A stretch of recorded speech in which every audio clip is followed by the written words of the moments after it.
Hi everyone, and welcome to our second South Carolina Adopt a Stream webinar. We really appreciate you taking the time out of your very busy Monday schedule to join us for this discussion. We will be summarizing questions that are in the bottom right chat window of all of your screens so that we can answer questions at the end or follow up to individuals following the webinar. We're excited to receive your constructive feedback on our first phase and first rollout of the Adopt a Stream database and explore that with you today. And I'm excited to get started. So thank you for being here. I am Katie Buckley. I'm the director of Clemson Center for Watershed Excellence, and I'm here with Will Rice. My role over the past few months with Adopt a Stream has been strictly from the administrative side, getting us ready to roll out this database, having program communication elements such as a website, other marketing materials that we'll review together, and getting our protocols ready. Will, do you want to introduce yourself? Hi everyone, I'm Will Rice. I think I've met quite a few of you looking at the attendees list. But yeah, I've been working here at the Center for Watershed Excellence in support of the launch of Adopt a Stream. I'll only be here for a couple more days, but I'm excited to get the program off the ground, and I've been really heartened by all the support you guys have shown us. So we're excited to kind of show you our database today and our website. We've been working really hard on both, and so we're excited to get your feedback.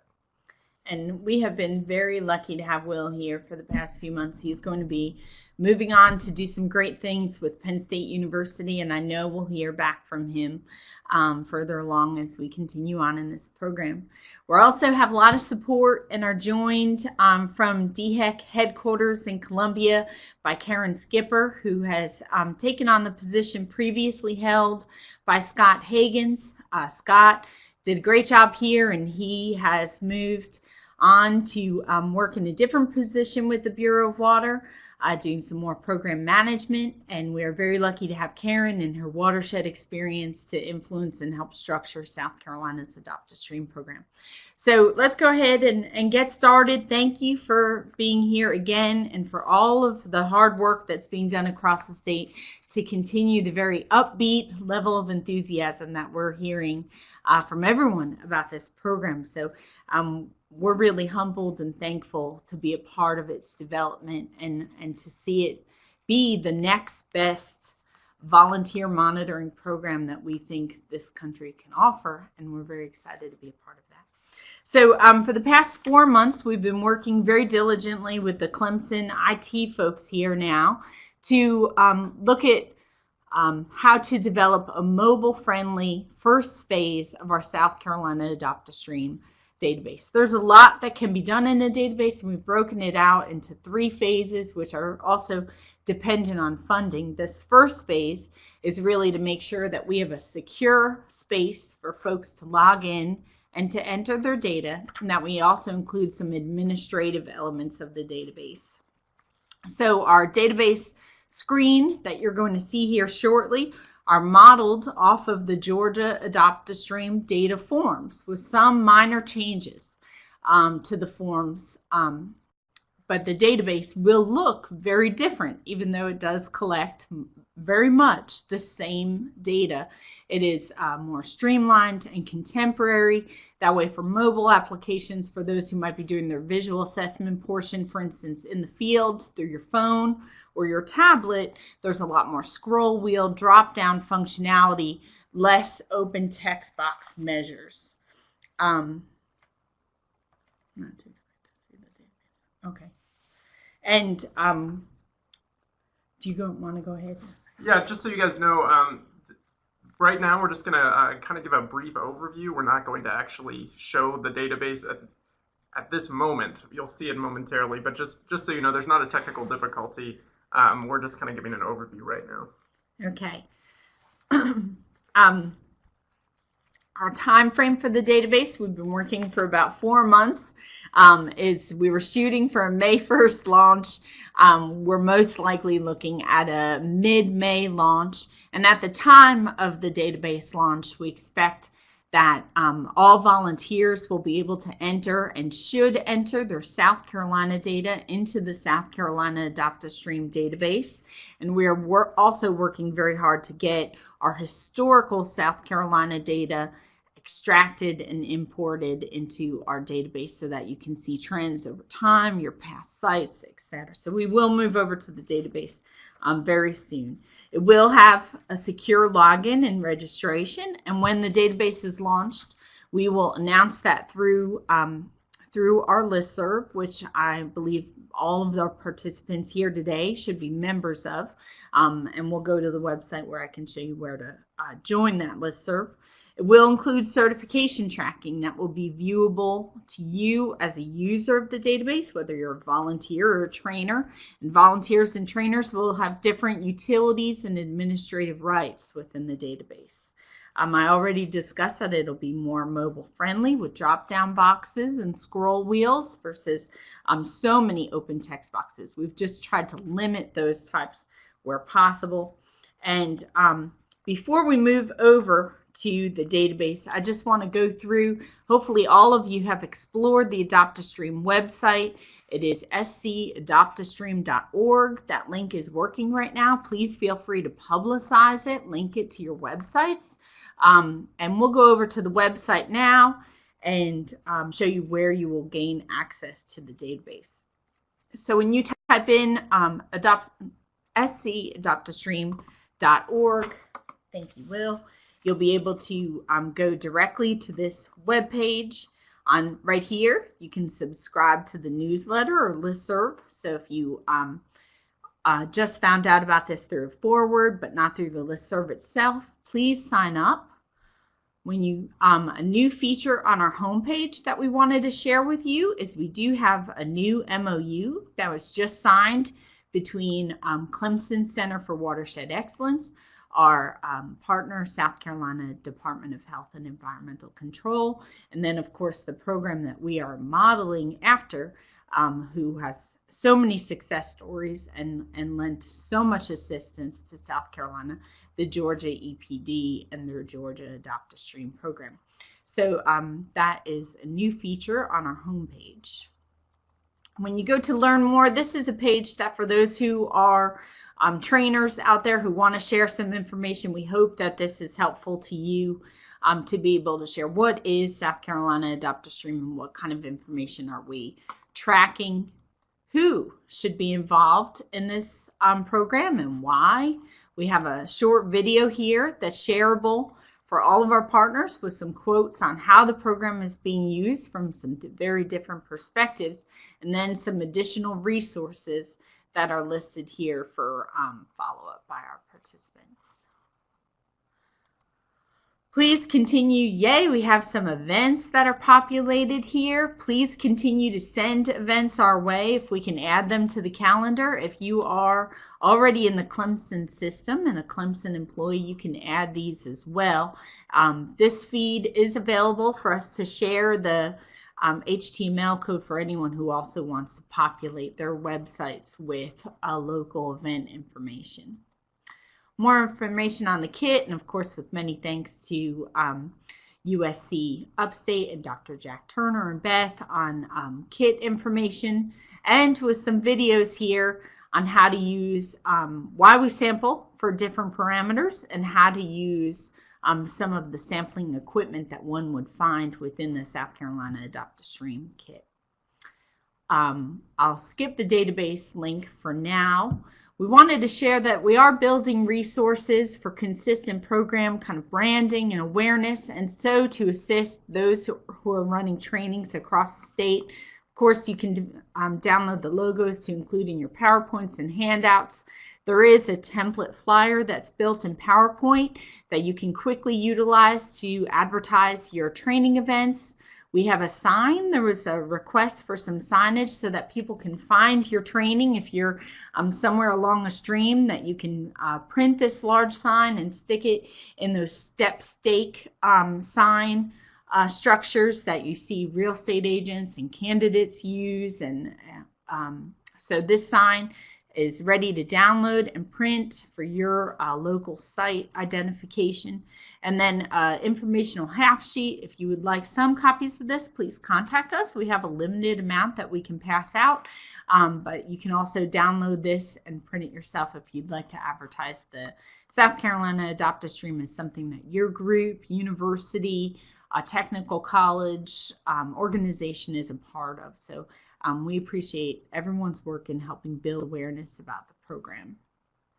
And then an introduction to so far who is involved in helping develop the program and contact information for those interested in finding out more.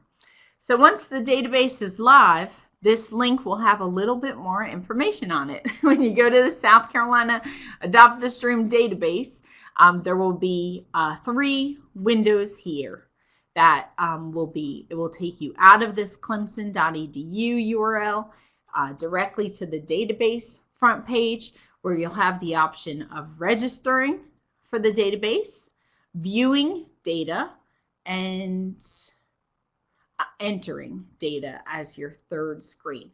So I'm going to have Will take it over from here, and we're going to migrate over to the database in its development server, and we're going to look at what the front forms, the data entry forms of the database look like currently. So we do want to say that this is not a perfect system. There's going to be piloting and testing that we will do as a team, and with DHEC's assistance and possibly with some volunteers who are out there entering data, their assistance. So, but we are not going to problem solve every type of potential relationship, and we realize that going forward. So we appreciate your constructive criticism and the feedback, even after rollout of the database, that you might send to us of things that we need to repair and fix. We are learning about this process with you. So thank you for sending that feedback and helpful information back to us as we launch this new database.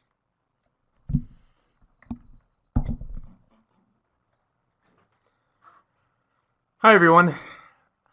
So as we migrate over to the database, this is it's currently on a production server internally within Clemson system. So you don't see none of this is live for the public right now, because as Katie said, we're still very much in development. It's coming along really well. Our IT folks are starting to make things functional and live for us. But really the first goal of theirs is to simply get all of the shell and the functionality created so that we can sort of troubleshoot it one piece at a time, instead of sending the entire thing over to us and then having to troubleshoot it all at one time, and that could be a lot harder to repair some of those issues if they come about. So currently, in the last 2 weeks, we've seen really good progress as they've really prioritized our project and getting it up and going for a launch in May. So some of this is even new to us in the last week. But those 3 tabs Katie mentioned, registering or entering data, and then creating an account, and then registering a site, are all currently up on the homepage, and the forms to do that are all coming together really nicely.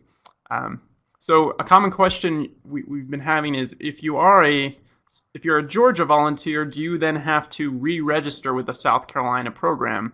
And the answer to that is yes, but we're going to make it as streamlined as possible.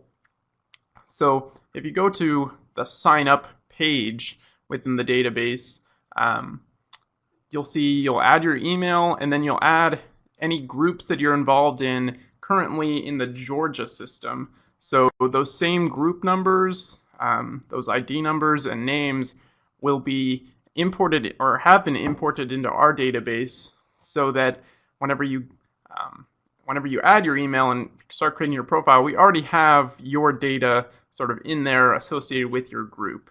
And you'll receive a link to register. So we're not asking anyone to do this now, but only when we announce that the database is live and ready for your input.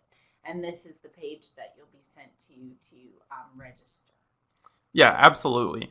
And for the trainers who are listening, whenever you are adding new users from South Carolina trainings, we have 2 coming up in the next 2 months.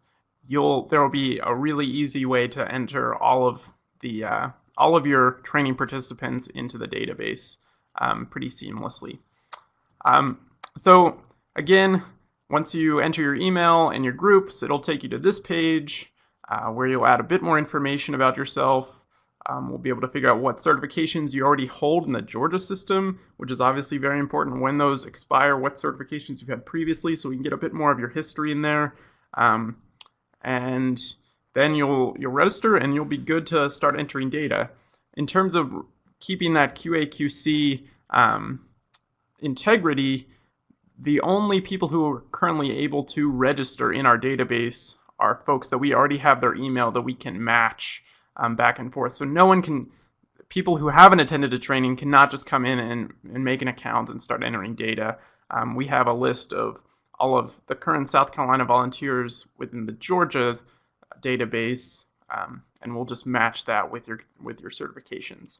So data integrity is obviously very important to the program, and we hope to maintain that. Going back to the homepage, so we already covered accounts. If you are a volunteer, you'll have the chance to obviously enter data or register a new site, both functionalities that are obviously pretty vital. So if we just go to the Register a Site tab, here you'll see a list of all the sites, and if you wanted to export the geocoded data of all of the sites across the state, that's an option. Something that's just been really a high priority in creating this database was just being able to export all of the data, because it's a public program, and we want the data to go into those hands that can use it the best. So that's even exportable. And then if you wanted to add a site, here you have just a basic form where you add the name of the water body, the type, which watershed it's in. Obviously, this is in development. As you see, some of the labels might seem a little strange. And the group, there will be a drop-down with all of the groups currently in the system. And one really cool thing about it is it'll locate you based on your computer's location. So here, if you look at the little map, it just did this automatically. This is where we are giving the webinar from, in Pendleton, South Carolina. So it just automatically located us. So if you were to do this, say, on your smartphone, standing on a stream bank, and you didn't know what your latitude and longitude was, it will automatically grab that information. So that's pretty slick. We're pretty excited about that. And once you've entered all the information, you would just add the site, and then it would go into both your group's list of sites and the individual yourself who's registering the site. And you can also, if you need to navigate away from the pinpoint that Google Map gives you, you can navigate away and right-click and select a site just through the map without having its latitude and longitude. Yeah, absolutely. So yeah, going back to the homepage one more time, that third option it gives you is to enter data, which obviously is where the most of the development has come into, bringing all of the forms that are currently in the Georgia database into the South Carolina database and adapting them to our program. So pretty basic as you would move through. It should be similar for those of you who are Georgia volunteers, not new volunteers, to register, to enter data. So you would just select the site, the event, time, date. Pretty simple. Adding the names of the monitors, and then going through and adding all the other data. So slow down just a little bit. So on participants, for instance, we are going to try to auto-populate all of those fields through existing lists. So there will be some timing considerations based on when people register, if that information will be automatically entered, but it should kind of detect a name as you're entering it and offer you options. So it's just going to depend in the very short term, in the next 2 months, for instance, that information might not be able to be auto-populated, but as more users register for the database, it'll send some of this other participants and monitors and site IDs and give you suggestions based on what you're entering, and also offer more lists that are selectable based on how people populate the database. Yeah, sure. So again, the form should look very similar to the Georgia forms. And for those of you who are new volunteers who have yet to be trained, part of the training that you'll experience is looking at these forms to some extent and learning what all of these parameters mean. So if you're viewing this as a prospective volunteer, don't get too overwhelmed because all of this is covered in the trainings. One thing we have done that's a little different than Georgia is trying to make this really mobile friendly. Or excuse me, I guess as opposed to Georgia's former database before they launched a couple months ago, or a month ago, with their new database. But yeah, we've got weather icons to make it pretty friendly. In terms of observations, we have added a few things that are different than the Georgia system, just in this area to try to really make this data accessible for MS4s throughout the state. So we have hazards, risks, and barriers. Hazards just being sort of a heads up to other volunteers who might be going out there. If they're looking over the data, they can see what to expect. Same with security risk. So if you had volunteers or let's say there was an MS4 representative who wanted to go and check out a site that they saw some interesting data on, they would know if there were any hazards or risks associated with that particular site. And then also data on sources of potential bacteria. So if you see a lot of goose poop along a stream bank, we can get an idea where some of your data is coming from. And then finally, fish movement barriers. So anything from an incised culvert to a dam, anything that could potentially prohibit the movement of aquatic species. And then finally, we have this section on outfalls. So what's going into the stream. So again, it could be a culvert or a pipe. We relay those two, and then if there's any other sort of drain going into the water body. And here you can include how eroded it is, if there's trash and debris clogging it, and other parameters. Then moving on to the chemical form, this one should look very familiar to everyone. There's really very little change, if anything, change from the Georgia form in terms of content. Obviously, the structure is a little different. We won't go into too much depth here because it is very similar to the Georgia form. Same could be said with the bacterial form. We're trying to make it really friendly and obviously auto-filling some of the text or doing some of the calculations for you. But other than that, very similar to the Georgia forms. Same could be said with macroinvertebrates. So these forms, yeah, pretty similar to the with Georgia forms. Automatic calculations. Yep, yeah. And then finally, the stream habitat form. This is an area that we hope to emphasize a bit more than the Georgia program does. In talking with some of the trainers throughout the state, we've gotten some really good feedback in that this is something that perhaps should be trained a bit more on, and we should be collecting more data on and having just as far as keeping up with evaluating stream habitat.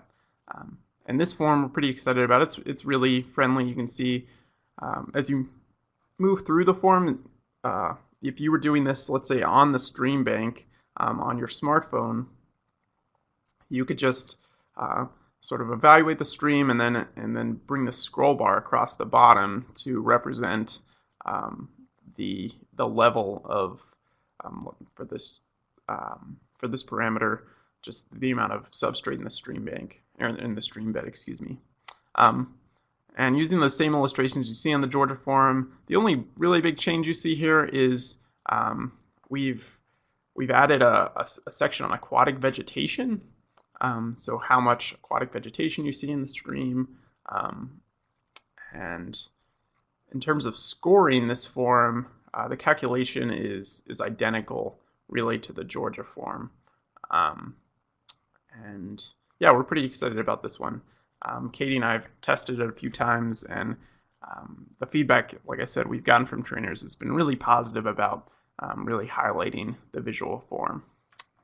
Yeah, changes that you would expect to see on this one is we are going to probably remove those text boxes just for an overall summary. So underneath each quantitative rating for each characteristic of a stream, we'll remove the qualitative for just one kind of summation. And also, we're really emphasizing the visual assessment because we think it has a role to play, perhaps in tracking recovery of a site after an outfall is changed or a bridge is enlarged, and really emphasizing, well, where can we direct some stream restoration efforts and meet some restoration priority goals, so that we can then involve volunteers to the next step of restoring stream habitat.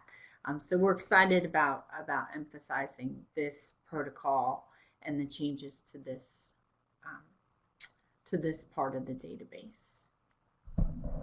Yeah, thanks, Katie. That's wonderful. In terms of other pieces of the database that you might need to use, and this lies in really closely with the forms themselves. One pretty cool feature we're excited about is this idea of threshold. So in the Georgia database, you have within your graphs, which we'll have graphs in at our data view page. But in the graphs, they have a line that shows either the high or low state standard or federal standard for a given parameter. But with ours, in our bacterial parameter, if you have a count that is over sort of the state recommended level for your particular water body type, there will be an email that's sent out to everyone who would essentially be interested in that information from a state level. So it would go to the administrators of Adopt a Stream. It would go to DHEC and the MS4 administrator specific to that stream or watershed. So we're pretty excited about that, getting that up and running and populating that list of emails. But I should note that whenever you, before that email is sent, it's going to ask you to retest that sample and make sure that that those levels are correct.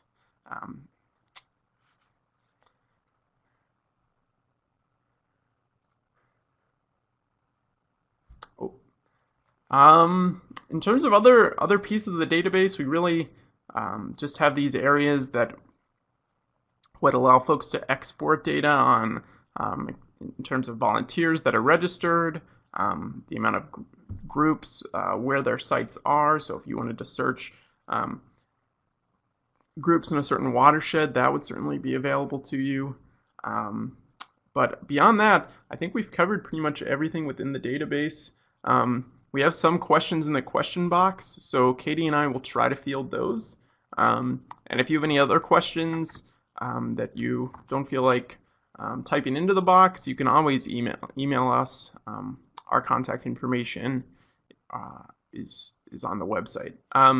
So we'll start answering some questions, and if you have any questions, feel free to type them in the box. And I'd like, Will, as these questions accumulate and everyone can obviously see all the questions that are coming in, as people are typing, I wanted Will to just show the help icon. There's a question mark button on the right-hand side. That information we're working on populating that actually just last week and continuing into this week. So help information on each site will be available. So as you know, we understand that there's going to be a learning curve in transitioning from one database to the next, or if you're a new volunteer. So we want you to be aware of that question mark icon. That can be a resource to you as you get used to this new format or learn this new format. And we are in future phases So in phase one, when you look at a site, if for instance we click a group ID or a site ID, pardon me, and look at one of those sites, there will be graphing capabilities based on the state or federal standard as it exists. And we want to, in future phases, also track, well, is the stream improving or declining based on certain conditions. And so we're trying to build those kind of features now in phase one so that they're easier to roll out in phase 2 and 3. I think that was what I wanted to emphasize. As far as Chris Erickson, thank you so much for your comments regarding thresholds and making sure that sites aren't too close to each other. I think that's a very good consideration, and we'll pass that on to our IT folks for how to create some kind of buffer alert system. Our the training protocols that we are working on really use the DHEC Watershed Atlas, which you saw the link to go out and open up the SC Watershed Atlas when you can add a site, or pardon me, I think it's, yeah, add your sampling event. Let's see. Add a site. You can go out to the SC Watershed Atlas so you can identify your water body type and also gain other information of characteristics to that site that you're building. So in lieu of the watershed analysis that was in the Georgia protocol, we are going to rely on the SC Watershed Atlas and include that as part of the training, include that as part of the protocol itself, and getting to know your watershed, that would be a very critical tool.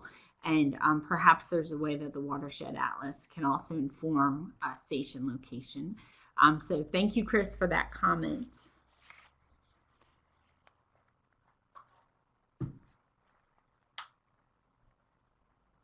Yeah, in terms of Sandra's question about how do new volunteers find when and where training is available, that is on our website under events.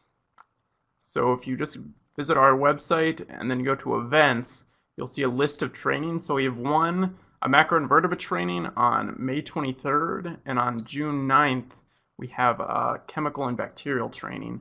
Both of those are in the upstate, or excuse me, no, one of those is in the I guess both of those are in the upstate, and then we have another one planned in Richland County in the next couple of months as well.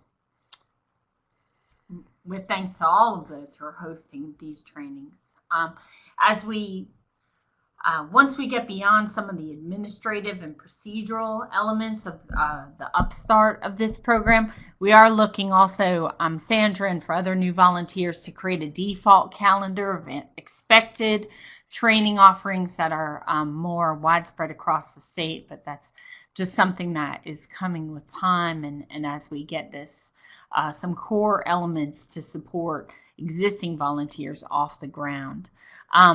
For Beth's comment, I can go ahead and take that one. Beth, for those who are not using a smartphone, or even if you are using a smartphone, you can move that location. So if that Google pinpoint drops that pin on where you are entering data, you can choose not to use that site and instead navigate to another location to add your site. And you can use that, do that by using the Latin long, which is probably the most foolproof way of adding that site ID when you're not standing there at the stream itself. Yeah, and whenever you're entering data, yes, the only time you use that location tool is whenever you're adding a site. But whenever you're actually entering data, yes, you are selecting your stream from a list of streams by just starting to type it, and then we'll autofill in with your stream. Very good. And the reason why when you're adding a site that you are now being asked to add the watershed, city, and county is because it is building other relationships in the database, so that we are going to add a viewing element. If Will, you'd go back to the home page for the database. Okay, there will be a drop-down box here or on a similar mapping page where you can just zoom in on all of the sites that are in either the HUC, I believe 10 we narrowed it down to, or maybe it was the HUC 8. A HUC 8 level, so hydrologic Unicode. So major sub-basins of major river basins. You'd be able to look at, for instance, like the upper Saluda and zoom in on all the sites that are in that major sub-watershed. Or you could zoom in on all the sites that are related to a county. So it's important that when you add that site ID, that you're also adding your watershed and adding the county or city. As far as a future app, we are kind of going back and forth a little bit on the app development. I know that apps have a lot of other great options for creating widgets and educational information. We think that the opportunity, the software that we're using here to develop this database is really the way to go. And so while at first we were kind of going in between, we are really now focused on using this software because it automatically updates. So the positive thing about using this program is that our database will never go out of date. While our forms might go out of date, and those are things that we need to change, the actual technology per year when we sign a license agreement will continue to update itself, which is a really nice feature versus an app, which requires a lot more maintenance, and with that requires a lot more money. So this is going to be a cost-effective way for us to roll out this program, roll out the database, and keep that database very fresh and relevant as technology changes. Yeah, and just to further that comment, the database is fully mobily functioning. So if you we'll actually can do it here if we look at our screen. As soon as you make it smaller, so if you bring it down to a mobile size, everything shrinks proportionally. So even if you went to adding data, everything shrinks really nicely into this very small mobile form. Great idea, Will. Thanks for emphasizing that. And Kathy, thank you for your comment. We really feel very grateful to be a part of this. I think there's a really great level of energy out there. And, we look at all of the states across the country that have Adopt a Stream or similar programs. We're very lucky to be in a place where we partner with so many great public and private and nonprofit organizations and have a really meaningful long-term program to stand up for South Carolina. So we feel grateful for everyone's involvement and energy and keep building positive awareness of what we're doing. It's the devil's in the details, and we have had so many details come up in redeveloping protocols. So, we just really want to work with everyone as partners. We feel lucky, but this is certainly a huge task to take on. So thank you for your comments. Yeah, and to Ed Angesser's comment or question about will our Adopt a Stream or South Carolina Adopt a Stream trainers be able to certify us in both state programs, both Georgia and South Carolina, or will they be separate?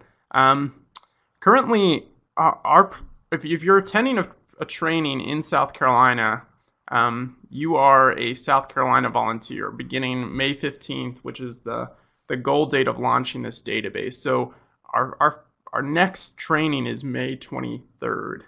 That's a macroinvertebrate training in Spartanburg, and those volunteers trained at that workshop will be the first South Carolina volunteers.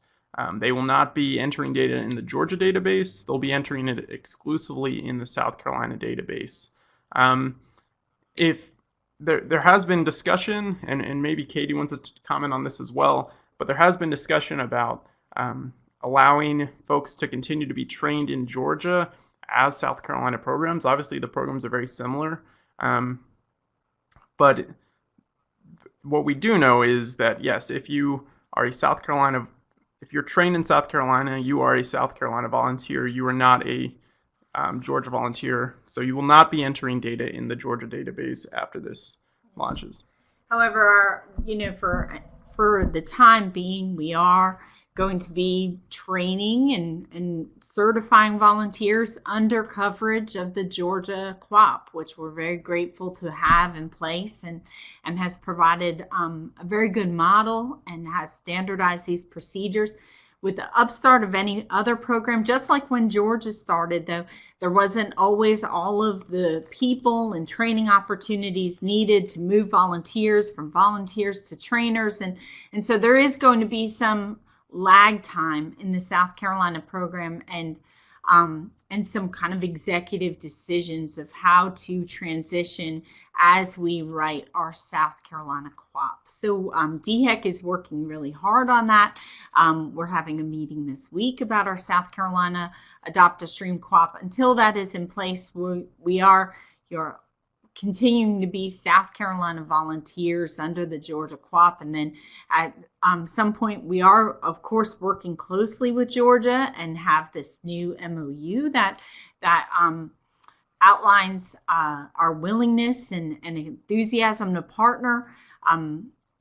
There will be a decision, of course, that Georgia makes as far as cross training and if our QAPs have the same level of integrity for data collection that's acceptable by each state. So, that's something that's just coming in time. But like Will said, for the time being, we're looking for everyone to enter their data here, and we are doing our best to also bring your historical data collected through April into the database as well. We're going to do the best we can. This database may not launch with your historical data, but we're trying to get it in there in time, if possible, or shortly thereafter. Thank you, Chanel, for your comment. Really appreciate that. Are there any other questions or comments? I see we have one person typing.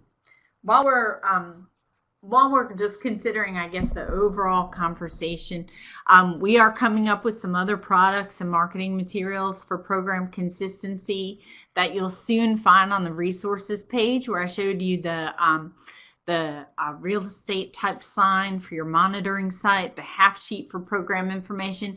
We are going to have some volunteer ID cards so that it never fails that when you're out along a stream, somebody comes up and says, hey, what are you doing? That's good stuff. How do I find out more? We are creating some informational cards that volunteers can have and that trainers can provide at their trainings.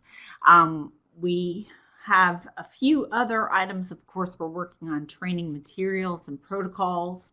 But if you have suggestions, questions, please send them, I guess, to Karen and I, and both of our contact information can be found on the scadoptastream.org website. Yeah, I very much hope we can get that done soon. Mr. Ngasser, appreciate that comment.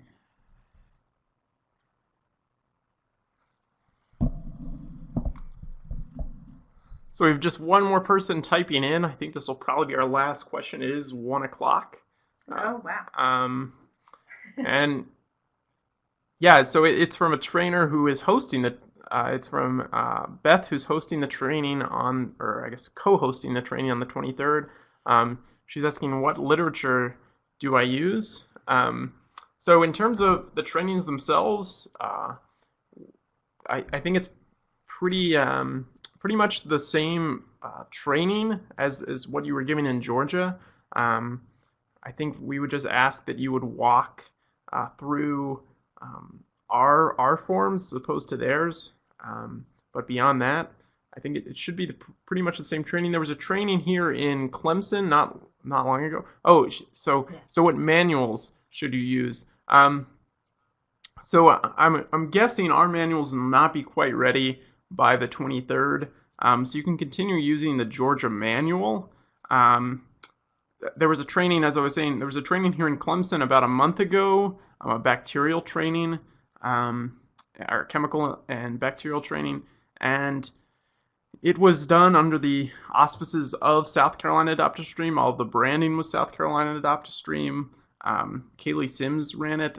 It was really well done, and I think she did a good job of meshing the two programs together, but making it clear that while, yes, those volunteers for a couple months will continue entering in the Georgia database, beginning in May, they will start entering in the South Carolina database as information becomes more available.